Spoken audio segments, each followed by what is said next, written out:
Nous allons voir maintenant un nouveau chapitre, donc toujours sur les enregistrements comptables sur 750 CCL Compta, sur les ventes. Donc là, on va voir un tutoriel où on va voir donc l'enregistrement des factures de vente avec les frais de port, avec les remises et les escomptes, donc sur le même principe que les achats de marchandises.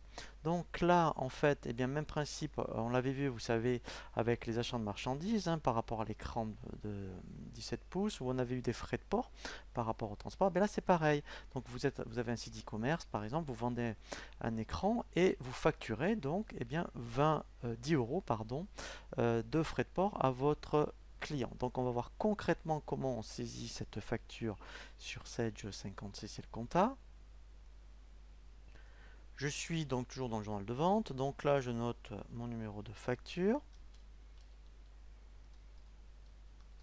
Voilà. Ici, donc, je mets facture écran.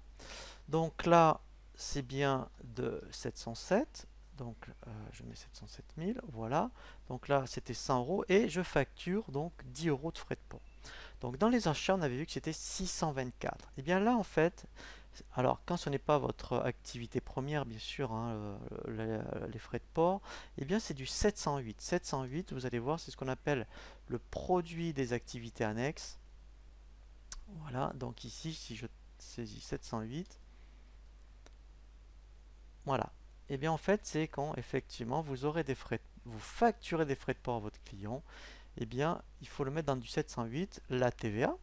Et après, bien sûr, eh bien, le 411. Alors, je vais mettre 410, par exemple. Voilà, le solde. Voilà. Et là, en fait, après, effectivement, eh bien, on retrouve donc la facture. Voilà, donc voilà comment il faut saisir une facture de vente lorsque vous facturez des frais de port à votre client. Donc là, maintenant, on va en voir une autre avec donc le même principe avec des remises.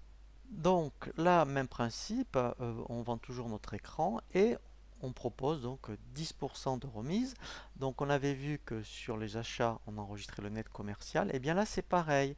Ici, en fait, hein, lorsque vous allez enregistrer cette facture de vente, il faut enregistrer le net commercial. Alors, on va aussi le voir également, puisque en fait, hein, quand on est sur le terrain, on ne saisit pas, je dirais, les remises. Là, par contre, c'est juste même principe que pour le 609 quand on obtient une remise dans un fournisseur. Si vous accordez beaucoup de remises à vos clients dans l'année, si vous voulez avoir une idée de ce que ça représente, eh bien on va l'enregistrer. Ça sera un 709. Après, je vous expliquerai le mécanisme du 709. Voilà. Mais si vous, pour vous, c'est pas très important d'enregistrer la remise, il faut enregistrer ce qu'on appelle un net commercial. Donc, il faut à partir du hors taxe. Donc, je vais vous montrer les deux cas de figure. Toujours pareil,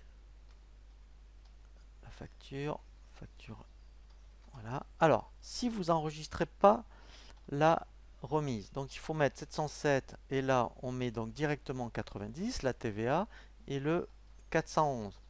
Voilà, donc là on est dans ce cas de figure là. Donc si eh bien vous dites oui mais moi par rapport à mon activité de pratiquer des remises c'est monnaie courante, et bien dans ce cas là et que vous voulez savoir ce que ça peut représenter à la fin du mois, au trimestre ou à l'année, ici vous allez enregistrer donc 707 ici pour 100. Ensuite le 709, donc le même principe que pour quand on avait vu dans les achats. Quand il y a un 9 en troisième position, alors là il ne faut pas le mettre ici, ça se saisit à l'envers, ça sera ici. Voilà. Alors par contre, ça pas 20 euros, ça sera 10 euros. Après, donc là, alors il faut qu'il recalcule la TVA. Donc là, c'est pas bon, il s'est trompé. Voilà, 18 euros. Voilà. Et le client vous doit bien, ça, il n'y a pas de souci, voyez, pour que ça soit équilibré ici. Et le client vous doit bien 108 euros. Voilà, donc là, vous voyez que notre écriture est bien équilibrée.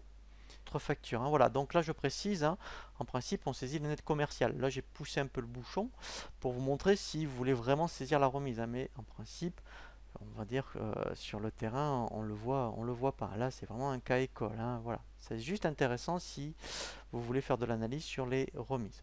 Ensuite, le dernier donc, cas de figure, hein, avant de passer à d'autres types de saisie de facture de vente, c'est les factures de vente avec escompte. Donc là, c'est pareil, hein. Là, en fait, c'est vous qui accordez une escompte. Donc là, c'est un net financier. Donc là, il faut tenir compte de l'escompte. Et là, pour vous, c'est une charge, puisqu'en fait, c'est vous qui accordez l'escompte. On va le voir, hein, c'est un compte 665, escompte accordé. On avait vu que quand on achetait, si le fournisseur nous accorde un escompte, c'est un produit 765. Là, c'est vous qui accordez une escompte. Donc en fait, ce sera une charge. Donc on va le voir concrètement sur Sage 50C. Donc je ressaisis, voilà, le numéro de facture, voilà, vente. Donc, en fait, première chose, donc là, j'enregistre le 707, pas de problème. Donc là, si on regarde 100 euros, on va indiquer le 765. Vous allez voir que sur le plan comptable, voilà, si je tape 765, voilà, vous voyez, c'est escompte. Je reprends. Ici, je vais indiquer le 665 parce que pour vous, c'est une charge. Donc, si on tape 665 dans le plan comptable, voilà, c'est ce qu'on appelle un escompte accordé. Voilà, donc là, comme c'est une charge, eh bien, en fait, ici, ce qui est normal, on va mettre 1 euro puisque c'était 10%. Voilà, donc là, bon, là, il s'est trompé. Alors là, c'est de la TVA collectée. Voilà, parce que là, petit souci avec Sage. Voilà. Voilà, donc TVA collectée 20%. Donc là, c'est pas 20 centimes, mais par rapport à la facture, ici c'est 19,80 €. Voilà, et là, le 411 après, voilà. Et ici, c'est le solde.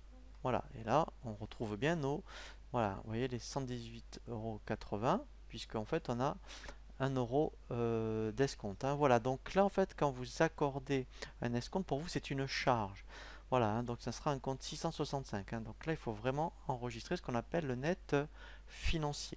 Voilà, donc là on a bien fait le tour par rapport aux factures de vente avec frais de port, escompte et remise.